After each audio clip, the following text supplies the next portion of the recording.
Amazon, e-commerce, internet generally, I feel I've been quite lucky to have existed in this time because it's always been in growth.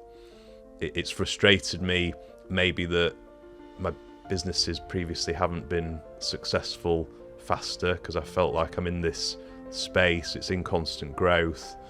But, I've needed those experiences to really understand where my sort of niche and passion is, and also to get that kind of training in terms of how to actually run a business properly.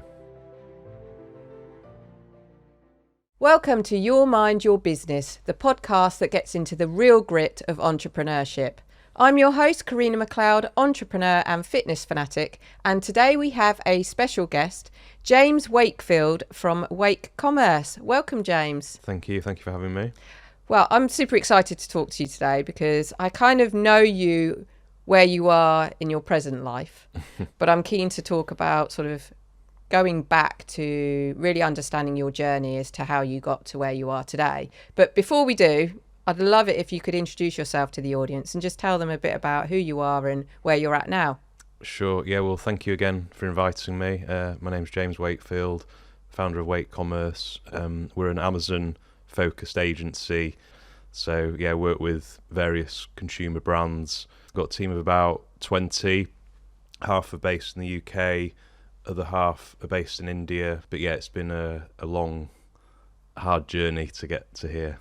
Yeah, I can imagine just being an agency owner as well. It's like you can look at it from the outside and think, great, fantastic. You've got your business, you've got a team of 20, you've got your clients and everything. But I'm sure you've gone through a lot of challenges, which we'll come on to now. So let's hit rewind and let's just go back. I know we're at a studio and you mentioned you were close. You've spent some time being quite close in the London area. So I'm keen to know sort of the start of your entrepreneurial journey and what led you to where you're at now. Yeah, it's been quite a long journey. It started quite early, so I've never actually had a job. I've never been employed, so I've never been in a kind of corporate environment, which I think has pros and cons. I think people who've worked in corporate life and even agency life have got a very different perspective on how to run a business like this. But yeah, started quite young, so it was probably, I think, 15 when I sort of started what you could consider my first business. So actually started with an online publication, so photography magazine, around 1997. So very early days of the internet, pretty mundane. I was using a sort of desktop web designer called Claris Homepage and just managed to kind of fumble together a few web pages and get a website together, which was kind of in a magazine type format. So yeah, did that whilst I was at school and managed to monetize it eventually through advertising. So I got a US based digital camera retailer to put banner ads on the website, and I think they were paying me about $300 a month. Wow. Which for a 15-year-old in the late 90s wasn't too bad. And yeah, sort of carried that on for a few years. Didn't go as deep into it as I probably could have done to make it a long-term success, but it gave me a taster for the internet. I think that whole gateway into the world without having to do sort of physical work was obviously of its time and very interesting as an opportunity. And then a few years after that, I suppose it became a bit more serious. It was actually after I left school. So I did a photography degree. Photography's always been my passion, but I was never, I don't want to say foolish enough to disrespect anyone in the photography game, but I didn't really see that as a career option. I kind of did it as a passion, and whilst I was at uni, I was always thinking about, what is my job going to be? Where am I going to get my income from?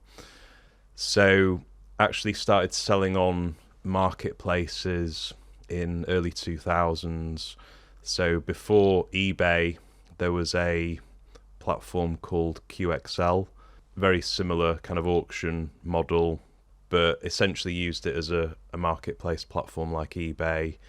And then fairly soon after that, started selling on eBay. And then, yeah, probably around 2004, my friend's dad became a wholesaler of designer sunglasses and eyewear. So that was kind of a good opportunity for me to get my teeth into a particular product type and do it a bit more seriously. And yeah, did that really for over 10 years. And obviously, Amazon came into the picture probably around 2006. That's crazy because you say 1997. So I was just thinking back then, like that was really the time when the internet really started. And so your career or all the work that you've been doing is always you've been ahead of the game, because to be doing what you were doing in 1997, and then you even said that you were selling pre-eBay, you've really had, yeah, you've been at the forefront of all those changes. Yeah, definitely. What annoys me a bit is that I kind of went through all of that, and I was there at the right time, but never really made a huge success of anything in terms of online retail. Hit a lot of the barriers that I think a lot of entrepreneurs or kind of small business owners hit when they go down that route. So it was kind of ticking over, and it was generating an income for me, but I never sort of really broke through to the next level.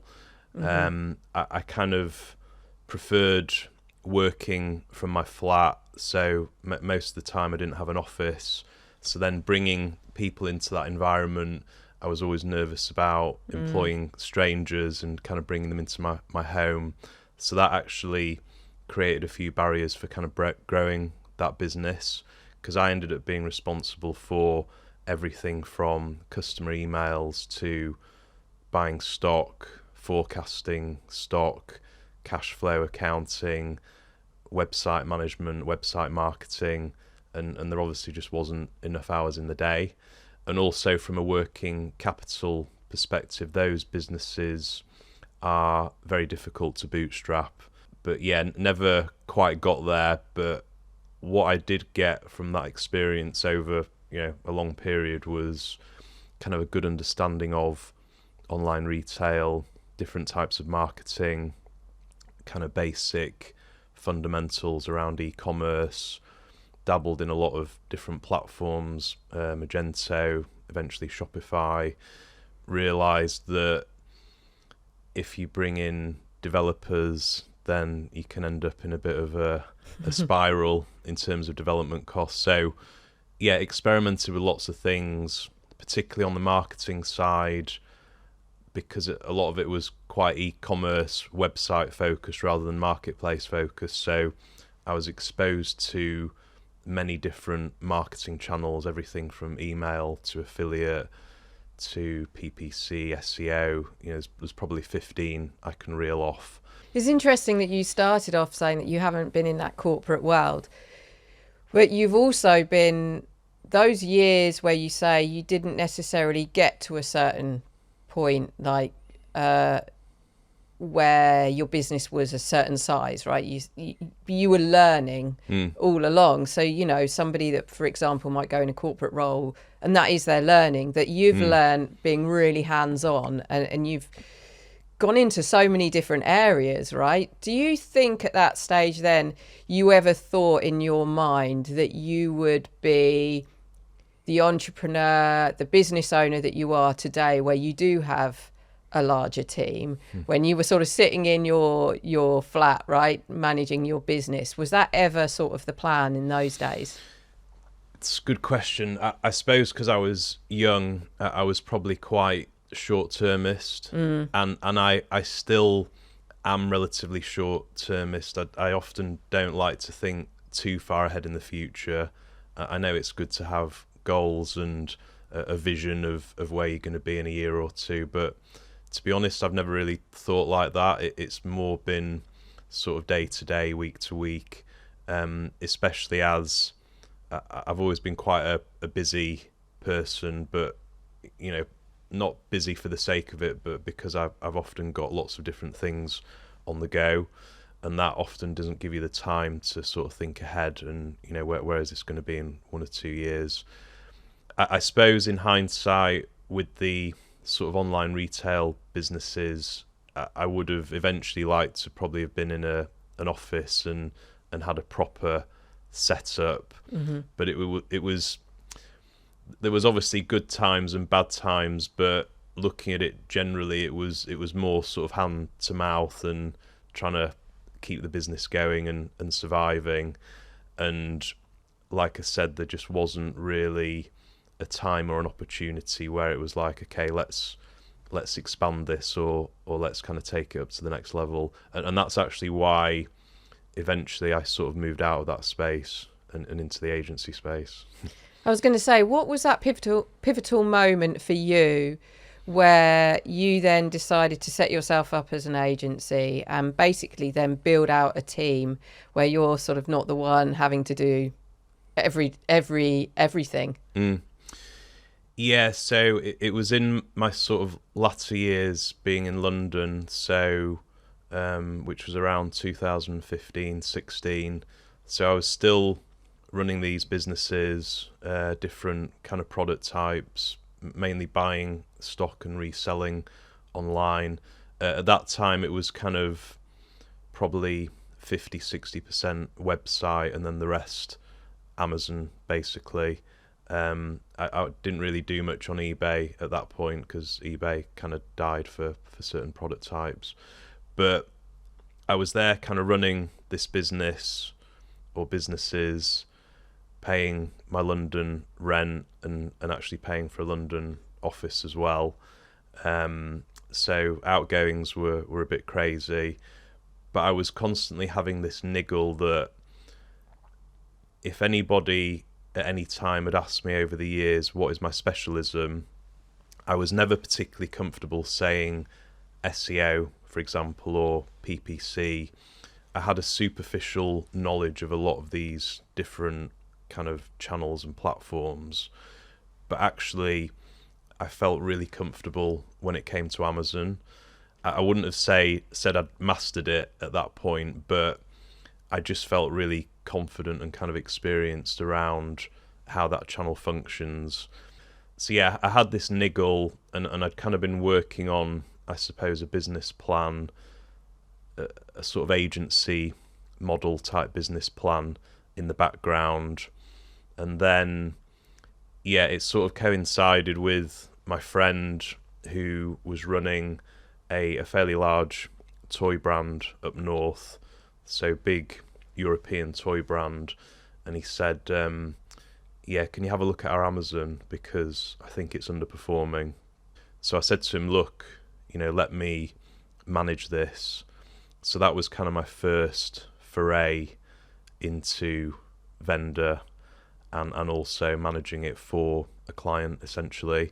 And the retainer was enough for me to move away from the other business. So it was certainly a risk, but it kind of paid off because it got me through until such time as I was able to bring on more clients.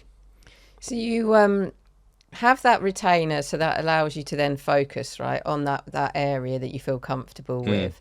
How did it feel when you needed to that point where I guess you get more clients on, and then you need to employ someone or bring someone in? What was that moment like for you when you needed to less reliant on just yourself? Yeah, so I didn't answer your question around what did I envisage that looking like in terms of a team. Again, I'm not sure I actually thought too much about it. I must have known in my head that I was pivoting from a product-based business to a service-based business, and therefore for it to scale, it was going to need people.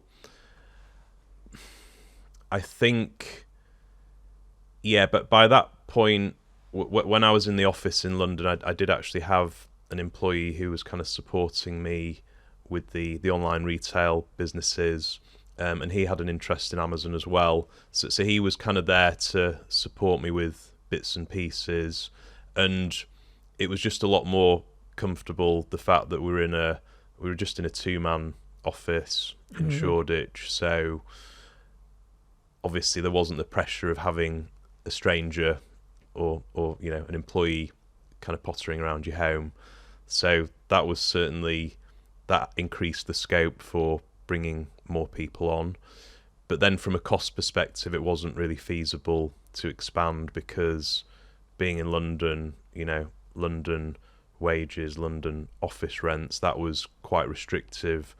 But the scaling aspect of that business came quite a bit later, which I'm sure we'll get onto, and COVID undoubtedly influenced how things transpired there.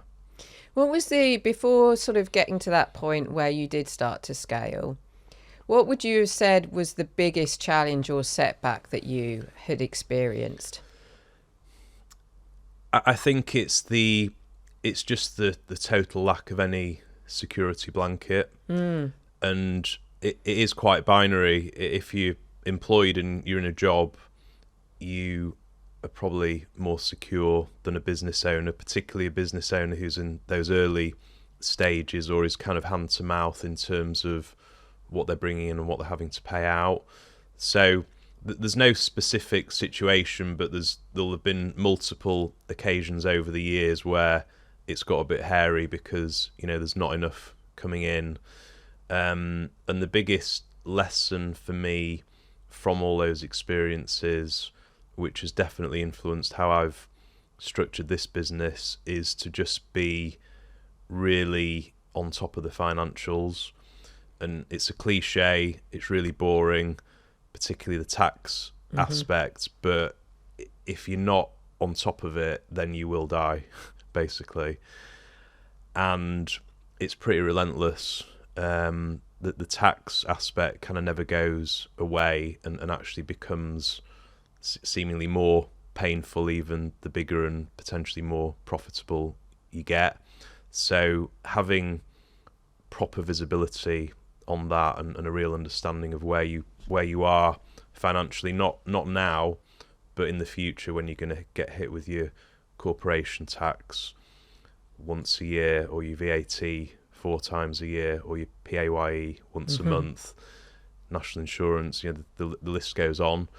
So I think for me, certainly being in situations in the past where I'd not had enough forethought or planning for those hits, I did it differently this time. And I actually badgered my first cousin, who is much more commercially astute than I am. Would you say that's a driver for you, just not having that security blanket? That's an interesting question. The driver for me, and I don't like to describe myself as an entrepreneur, because I don't think that label should be put on, I don't think people should call themselves entrepreneurial, but I think it's definitely an urge that there's probably an ADHD element in there of just wanting to do things and kind of think outside the box, have control, not be a control freak, but have control over the path of a particular project. And what better way to do that than as a business, where you can actually, see things change and things happen for both clients and team members.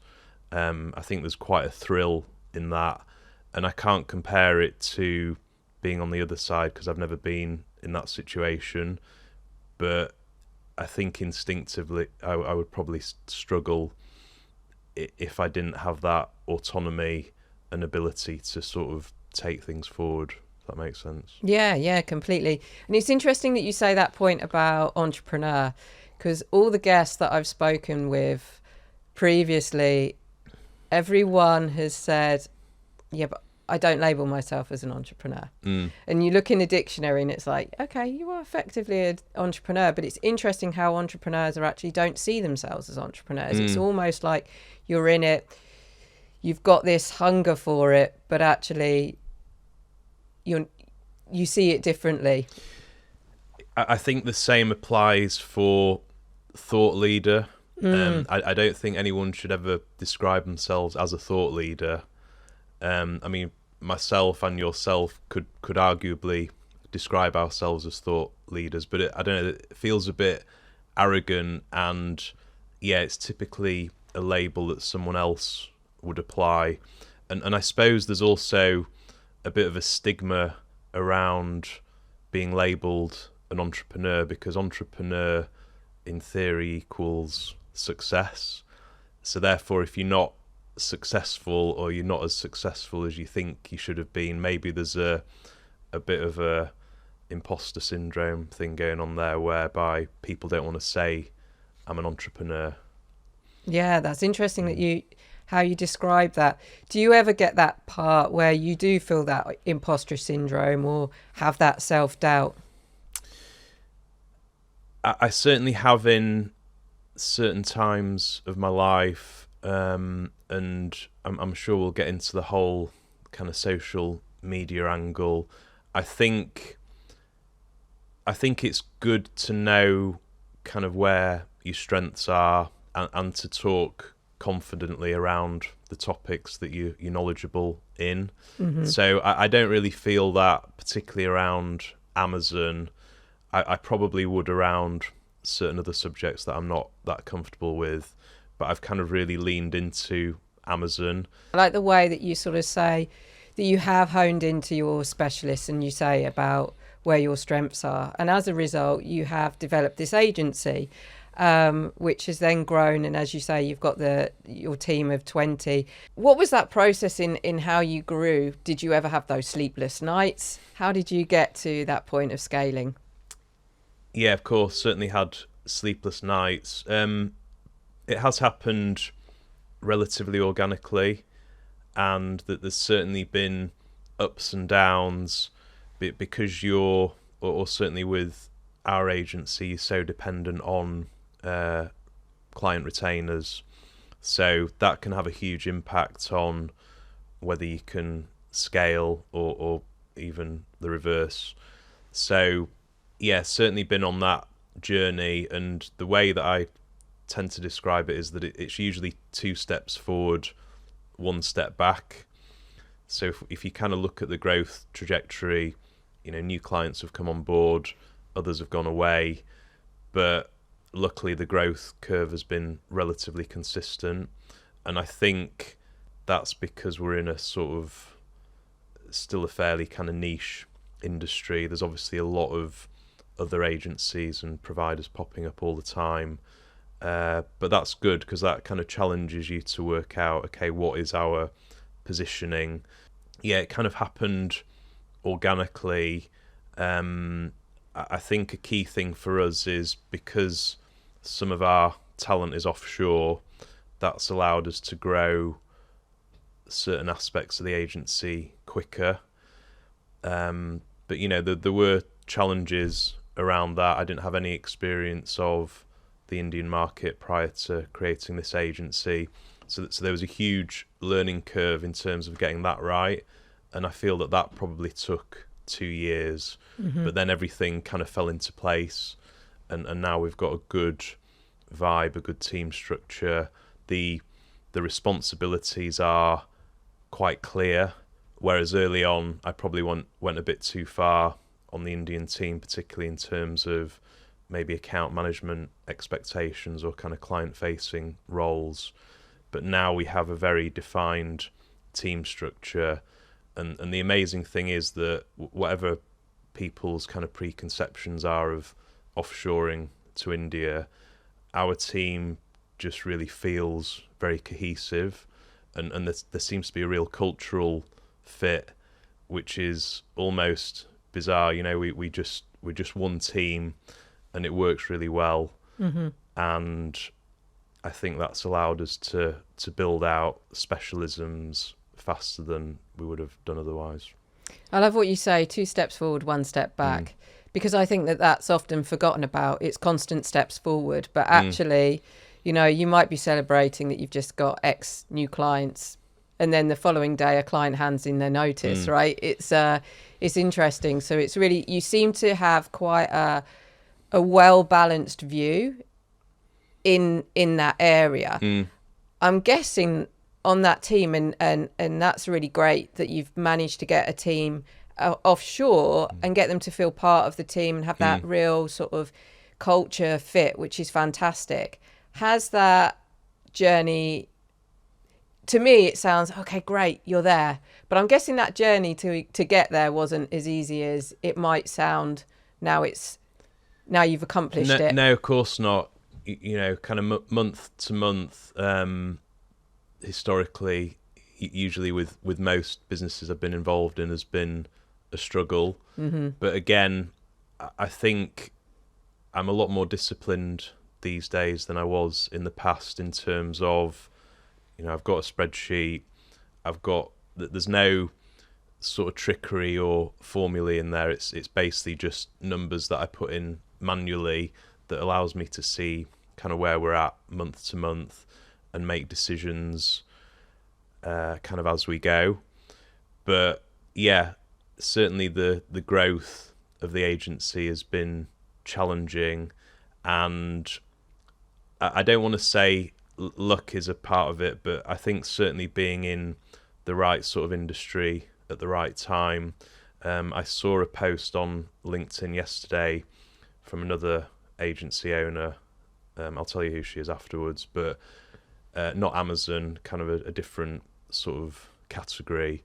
And her agency experience was very negative. And I was kind of thinking about that and thinking about the things that she was saying. And I was wondering if an element of that was the sort of type of service or category that particular agency is in. And Amazon, e-commerce, internet generally, I feel I've been quite lucky to have existed in this time, because it's always been in growth. It's frustrated me maybe that my businesses previously haven't been successful faster, because I felt like I'm in this space, it's in constant growth. But, you know, I've needed those experiences to really understand where my sort of niche and passion is, and also to get that kind of training in terms of how to actually run a business properly. Yeah, and it's interesting that you say your previous businesses weren't as successful, because I guess that comes down to perception, because the fact that you made them happen and you were able to get to an office and you they were working for you and able to pay the bills and everything could be deemed as success, right? Yeah. And everything. But it sounds like there was always sort of some other part that you were seeking for, and you got that through the agency that you've got now, which sounds fantastic. And congratulations in terms of getting there with your business, which is great. Thank you. How do you manage those ups and downs? Because when I'm talking to you, you seem very balanced, and it seems very, you know, you seem like you've you kind of, yeah, balanced, I guess is the best way. Do you have any strategies to manage that? Or I know you mentioned a spreadsheet, but, you know, sort of outside potentially of the workplace, how you manage those highs and lows? Yeah, I think there's certainly, if you're talking about sort of mental and physical health, I think that has a huge impact on kind of how you perform within a business and how you deal with certain pressures. When I was younger and in my 20s, you know, I lived like someone in their 20s. I lived up in Leeds, and I had a flat in the city centre. Used to go out a lot, but I just couldn't do it these days. And actually, I think if I was going out on a weekend, for example, that would seriously kind of inhibit my performance in the week. So I think following those obvious strategies really in terms of mental and physical health is going to get you to perform better in your business, or actually more relevant, just handle certain situations better. Because, you know, if you're hungover, or if you're not at peak, not even peak health, but just kind of standard health, then stressful situations are just going to be magnified and make things a lot worse. And I think also you need that energy to sort of drive things forward. You kind of need to feel normal to kind of run the day of the business, but you also need to feel normal to have the ambition to be looking at those other projects and things you want to do and kind of advance those. So you've got to have a good amount of kind of physical and mental energy. So yeah, I mean, I've got a family with 3 small children these days, so there's no room really to be sort of enjoying myself socially. But you know, I've got my family, I've got my business, occasional sort of leisurely things, but also you've got to find that balance. You can't just work and work and work, which actually, when I was younger, I probably did too much of. So because I didn't have a family and I was kind of in my own flat, I would often work kind of late into the night, which I do occasionally do now, you know, certain weeknights, but it's always a kind of 10 p.m. cut off. I've got to have good sleep to kind of be ready for the next day. And also because this is a much more client-facing role, you've got to be able to kind of show up in front of those clients and be presentable. So yeah, it's the only way, I think. So I guess sort of good habits, really. Yeah. Like you're saying, sleep is important. Well, as much as you can sleep, right? Yeah. With 3 little ones, but just putting yourself first, in the sense of making sure that you can mentally show up, I guess. Yeah, definitely. If there are, you know, and it's interesting how you say you could work through the night, but then, you know, have there ever been times where those bad habits have crept in? Yeah, absolutely. Like I said, it tended to be when I was younger, and I would just work too much. But now actually having the family kind of forces me into a routine, which was probably necessary, because if I wasn't forced into one, then I maybe would just, you know, work more times than I should.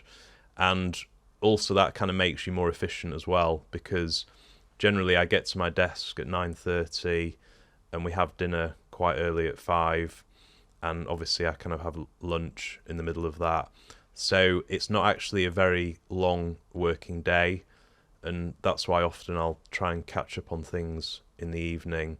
But it means that I'm probably only doing 8 or 9 hours work, which most people would consider to be a kind of typical working day.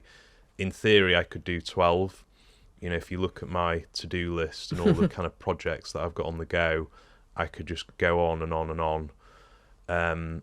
But having that structure kind of forces you to be more efficient, actually forces you to bring more people on board and kind of delegate more. You know, certain things don't move as fast as I'd like them to. I used to work a lot of weekends before I have a family. I just don't do that anymore at all. So I feel a bit constrained, but at the same time, things are moving at a pace that is okay. So I love that, because it's almost that you've as you say, it's about that structure, and actually having structure makes you more efficient. And then you start thinking, well, actually I need to delegate this, or I can't do this. And, you know, you've got those set hours, so you do have time for yourself, because you can just work all hours under the sun. But then are you as efficient working all the hours under the sun? Could you have passed certain things on to your team? So yeah, and another thing with sort of the client facing aspect of the business, so a kind of breaking point for me actually was in the earlier days. I'd kind of built a bit of a team, but it was mainly out in India, but I was still very much the main point of contact for, I think it was around 20 clients. wow. And there was one week I looked at my calendar and I think I counted like 28 calls. Wow. Not all clients, there was other stuff going on that week. It was a particularly bad week, and I'd been quite resistant at that stage to bring anyone on to help with account management, because I wasn't sure if we could afford it. I also felt like it was a tricky role to hire for, and I still think hiring account managers is probably the hardest role to hire for an Amazon agency, or probably any type of agency. But that week was kind of like the breaking point for me, where I was like, well, can't carry on like this. It might all go wrong, but actually I've got to take that risk and go out and find someone. And lucky I found someone, who was spot on for that role, is now our account director, and things kind of just grew nicely from there. But that was a risk, it might not have transpired that way. It's interesting that it's almost that things get to a point where it's like you can't continue to allow you to take that step, and it's kind of like you've got two paths, right? Do you take the risk, or do you just continue in that state? And which is great to where you are now, because it's all worked itself out, and I'm guessing you don't have 28 hour calls in your diary now, and you've been able to take that step back to be in a place where the agency's running. You are then able to have healthy habits, etc. Yeah, exactly. The unfortunate truth is that you've got to, and I hate to use the word grind, but you have got to, or hustle, you've got to grind your way through those first few years until you're actually big enough so that you can delegate certain things. And we both know that, 90 or 95% of businesses fail in the first 5 years. It's a really shocking statistic, but having gone through that myself with many businesses, I totally understand why. There's a lot of areas that can kind of catch you out, particularly for someone like me who hasn't been in certain environments or has been trained to run a business, whether that's even a thing. But essentially, you can get caught out really easily, but you need to build a business to be a particular size in order for it to kind of look after itself. And that sort of A to B point, unless you take investment, which we haven't done, and I think is also a big risk, because if somebody comes to you with 50 or 100 grand in the early days of running your agency, it's like, great, that's a gateway to kind of build something more quickly. But actually it's also quite dangerous, because then you can just burn through that money quite easily and end up back where you were. I think my experiences have been better because I've been forced to take things kind of step by step and only bring people on when we can afford it. And I think that's a much better way of kind of training yourself to run a business. Do you ever have that part where you think, maybe I should have brought that person on sooner, or do you think that you hired that person at the right time? I think in terms of the account management aspect, that was certainly the biggest pain point. But could I have done it sooner? Probably. But again, I was kind of finding my way through actually the business model. So, like I said, never worked in any business, let alone an agency business. I was actually really struggling to get my head around what is a typical structure, kind of an organizational structure for an agency. I did actually work with an agency consultant for a while, for about a year, so that was really useful. So I really struggled with that, but at the same time I kind of had to find my own way through and kind of work out what I thought was going to work for our agency, and it's kind of come together. So again, a bit of luck there. I think it's great, and I think the fact that you just said that you found your agency sort of grew the way that worked for you is brilliant. And you talked about the organic piece, because social media, there's a huge amount of noise, and it's almost like success is about having X amount of employees or doing X amount of business.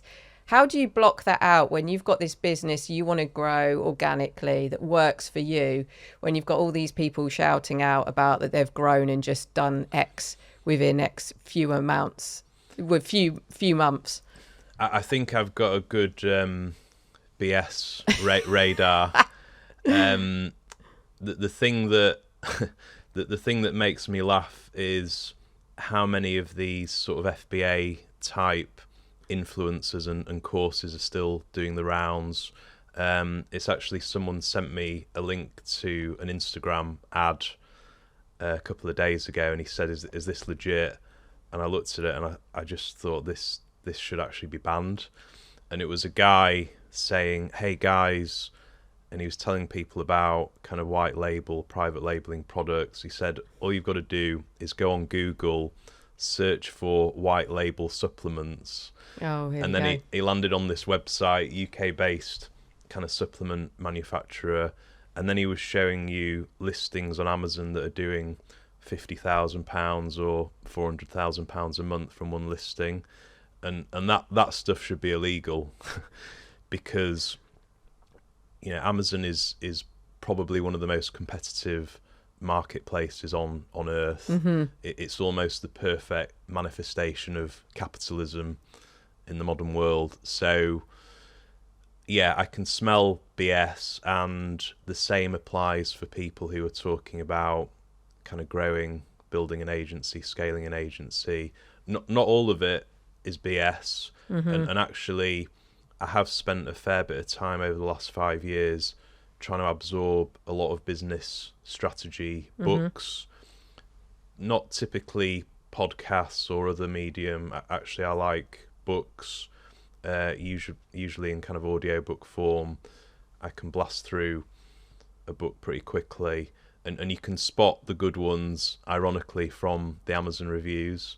And there's a lot of them. It takes a bit of time to work out actually what is going to add value here. But what I've noticed from those books is that there's a lot of consistent themes. So some of the stuff that we've spoken about today, really. But for me, that's been really useful because hearing that from people who've been through those experiences and have been provably successful and are not people just trying to make a quick buck from a kind of course or something, I've found real value from hearing from them and hearing how they approach certain business decisions and growth strategies. I like that. I may need to tap into your BS radar Yeah. to make sure, because it can be distracting, right? Especially with social media, with everybody using that as a channel to almost blow their own trumpet. Yeah, and what I've realised, I've spent a lot of time building my LinkedIn following and using that as a kind of marketing channel. But what I appreciate now is that I'm just in a total echo chamber / bubble, because I think 80% of the posts that I see on my LinkedIn feed are Amazon related.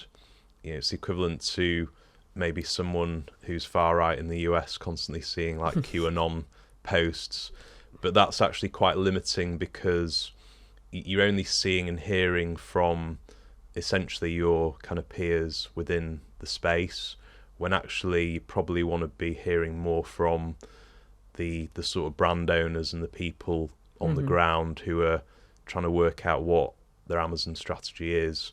So yeah, I think social media is slightly more positive than negative, but I think the negative aspects can be quite serious. Definitely. It seems like you've got a good way of managing it, for sure.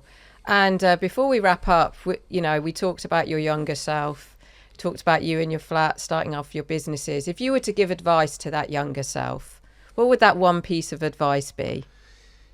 Yeah, it's going back to that really boring point around numbers and financials.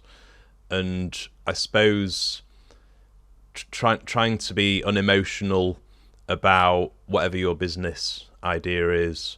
So probably, using other people as a soundboard, not letting them distract you or take you on a different path if you think that's really the way forward. But I think certainly sounding ideas off people who are kind of more experienced in the business world, but fundamentally coming back to how is this going to pan out from a financial perspective, and most importantly, have you got those guardrails in place so that you're not going to get stung by an unexpected tax bill, or something that could bite you in the backside later on.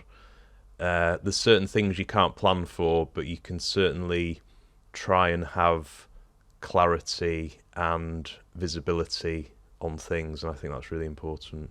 100%. That's it sounds like the basics, and you say boring part, but actually it is fundamental to the success of a business.